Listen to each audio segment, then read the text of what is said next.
Hello મિત્રો, કેમ છો? ખેડૂત સમાધાન ઓર્ગેનિકમાં સ્વાગત છે. મિત્રો, આપણે લસણ બતાવવાના છે, તો વિડીયોમાં છેક સુધી જોડાઈ રહેજો. અને મિત્રો, આપણે 100% ઓર્ગેનિક લસણ છે.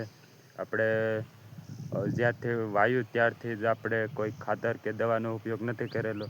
આપણે વિડીયોમાં બતાવેલો જ છે, તો એ વિડીયો પણ જોઈ લેજો. અને હવે આપણે જોઈએ લસણ.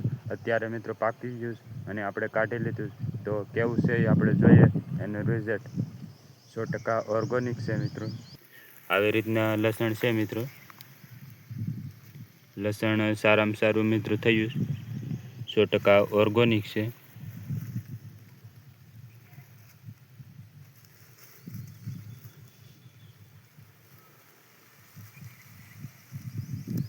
આપણે ગુલાબી લસણ છે,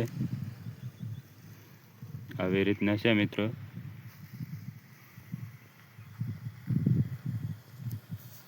આપણે વાયુ ત્યારે 8 કિલા વાયુ હતું, અત્યારે મિત્રો આ એટલું લસણ છે અહીંયા.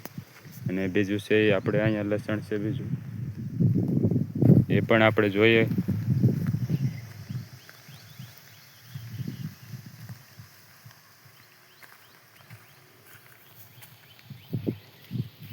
આ પણ મિત્રો આપણે સારામાં સારું લસણ છે.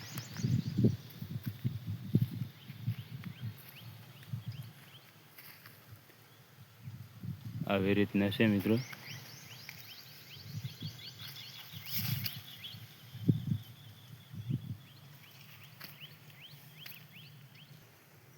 આપણે મિત્રો અહીંયા લસણ વાવ્યું હતું અને 3 ક્યારા હતું લસણ. 8 કિલા આપણે લસણ વાયેલું હતું.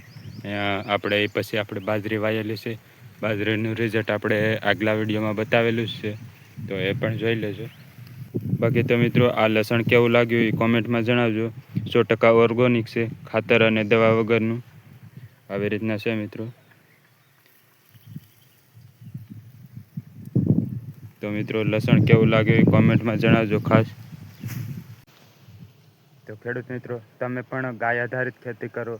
અને મિત્રો, ગાય આધારિત ખેતી કરવાથી મિત્રો આપણું સ્વાસ્થ્ય માટે પણ સારું અને આપણી જમીન માટે પણ સારું. તો એટલા માટે તમે ગાય આધારિત ખેતી કરો. રાસાયણિક ખેતી કરવાથી મિત્રો આપણે થાલને સારો બનાવી તો શકશું, પણ આપણું સ્વાસ્થ્ય નહીં જળવાઈ રહે.